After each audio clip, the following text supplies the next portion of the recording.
Welcome everyone. Today we are starting with Unit 1 of C Programming. I am Asmita, Assistant Professor at CSE. We will cover computer languages, flowcharts, algorithms, and pseudocode.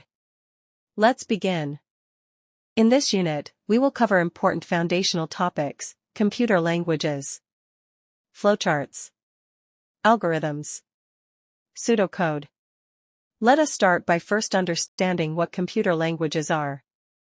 Let us first answer a simple but important question: what are the different languages that a computer system understands?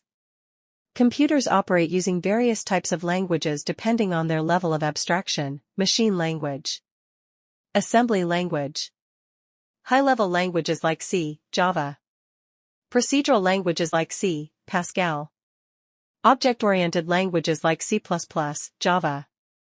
Each language category serves a purpose and fits a particular use case. We will now study each of them one by one. Machine language is the native language of computers. It consists entirely of ones and zeros, arranged into groups like bytes. In the early days of computing, programmers even plotted binary numbers manually to input programs. Today, you won't need to program directly in machine language, but understanding that all programs are eventually converted to machine code is important. Assembly language sits one level above machine language. It uses symbolic representations of binary code, like short codes for instructions. However, assembly language is still very close to hardware and is architecture-specific. An assembler is used to transassembly language into machine language. While not commonly used for everyday applications, assembly is still important in areas where direct hardware control is required, such as embedded systems and system programming. With the third generation of computers, high-level languages were introduced. These languages use readable word commands instead of symbols and numbers.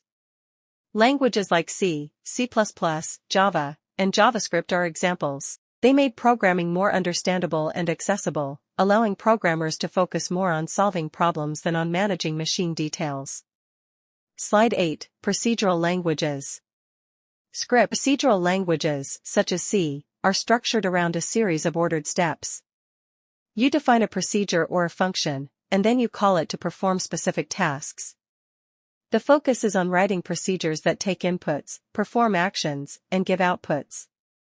This systematic and sequential approach makes debugging, modifying, and reusing code more manageable. Procedural programming is often the first paradigm that beginners learn. Procedural languages define a clear sequence of steps to solve a problem. They focus on functions, commands, and order of operations. Examples include C and Pascal. Object-oriented languages like Java, C++, and Python group data and related operations into objects. This approach promotes reuse, modularity, and better software management. An algorithm is an ordered sequence of steps to solve a problem.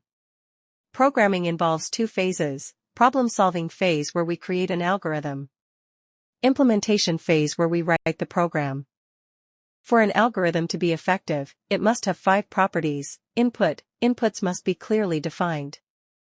Output, output must be specified. Definiteness, steps must be clear and unambiguous. Effectiveness, steps must be practically executable. Finiteness, the process must end after a finite number of steps. Let's look at an example. To calculate a student's final grade, input 4 marks, M1, M2, M3, M4. Calculate the average grade equals M1 plus M2 plus M3 plus M4/4. If grade less than 50, print fail. Else, print pass. This simple algorithm helps us automate the grading decision. Different symbols are used in flowcharts: oval, start or end. Parallelogram, input or output.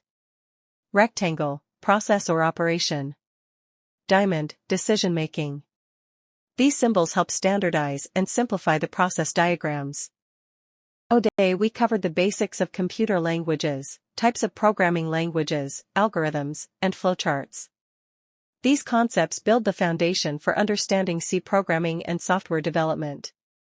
In the next session, we will move deeper into pseudocode and structured programming techniques.